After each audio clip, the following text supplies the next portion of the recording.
Have you ever noticed how much calmer you feel when your day has a clear structure? Or how quickly things can spiral into chaos when that structure breaks down? There's a reason for this. Your brain actually craves structure, and today I'll show you why. I'm Dr. Tracy Marks, a psychiatrist, and I make mental health education videos to help you strengthen your mind, fortify your brain, and build resilience. As we continue this module on stress management and emotional regulation, that's part of the bigger series of resilience, we're going to look at why structure is essential for emotional stability and how you can use it to your advantage. Let's start by understanding why your brain thrives on predictability.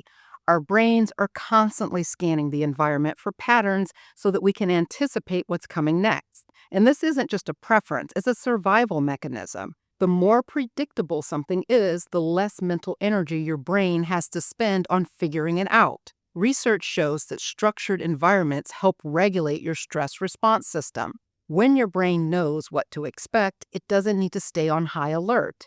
This frees up energy for things that really need your attention. This is why having structure in your day means more than just being organized. It gives your brain the stability it needs to function at its best. Without structure, your brain has to work overtime, processing an endless stream of small decisions, and that's where things start to break down. Every day, you make thousands of decisions: what to wear, when to check your phone, how to respond to an email.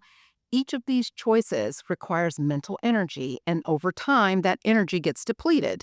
This is called decision fatigue. Think of your brain as a battery. Each decision drains a little bit of power, and by the end of the day, filled with constant decision making, that battery is running on empty.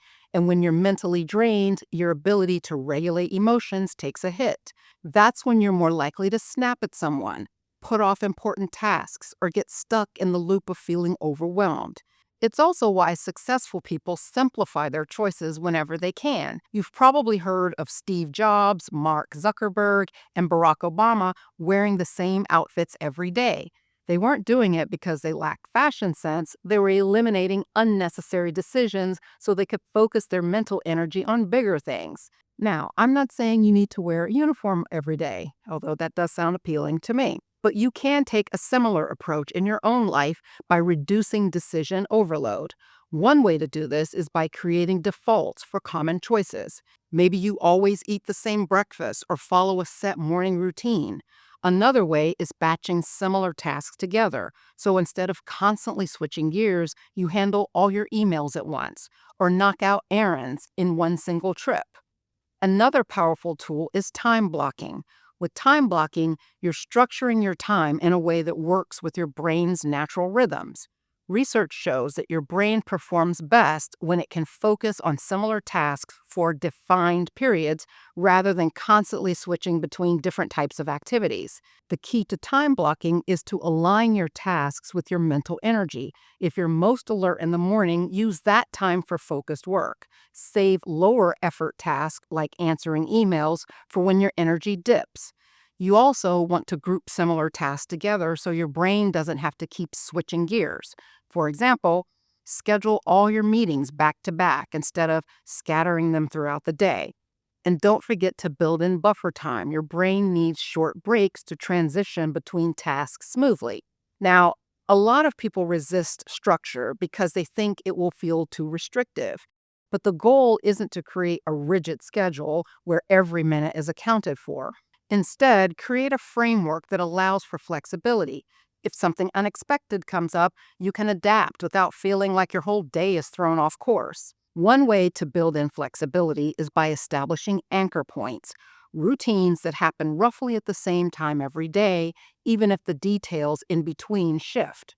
For example, your morning routine might always include waking up at the same time, a few minutes of mindful breathing, and a quick review of your day. These anchor points give your brain a sense of stability while leaving room for adjustments.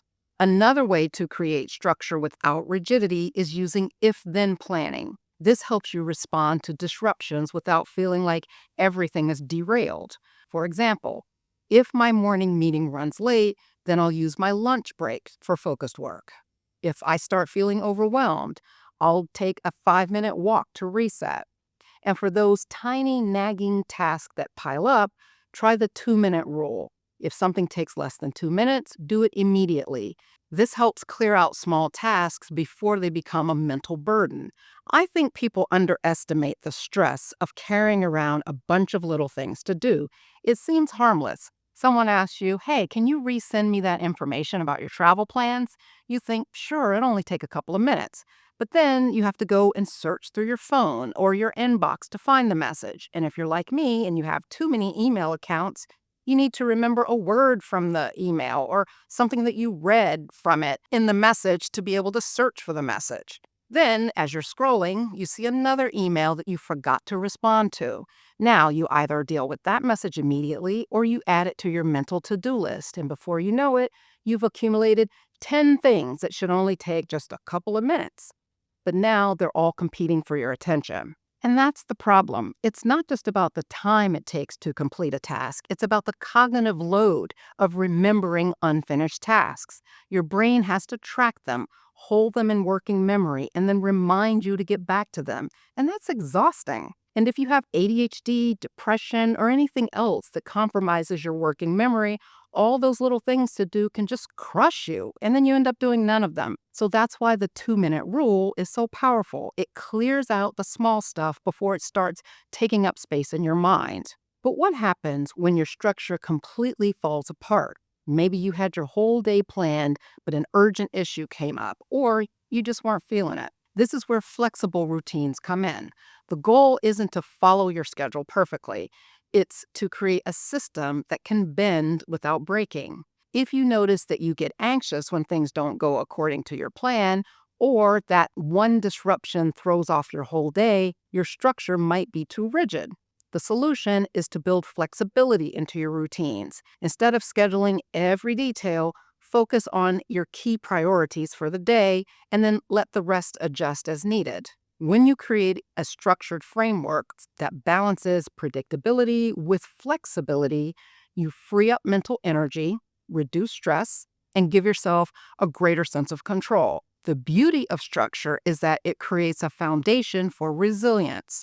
Your brain isn't constantly scrambling to manage basic decisions and tasks. It has more resources available for handling life's bigger challenges.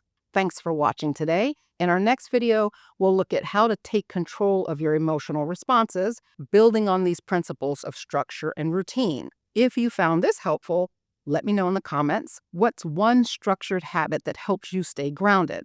And remember to subscribe so you don't miss the next one. Thanks for watching today. See you next time.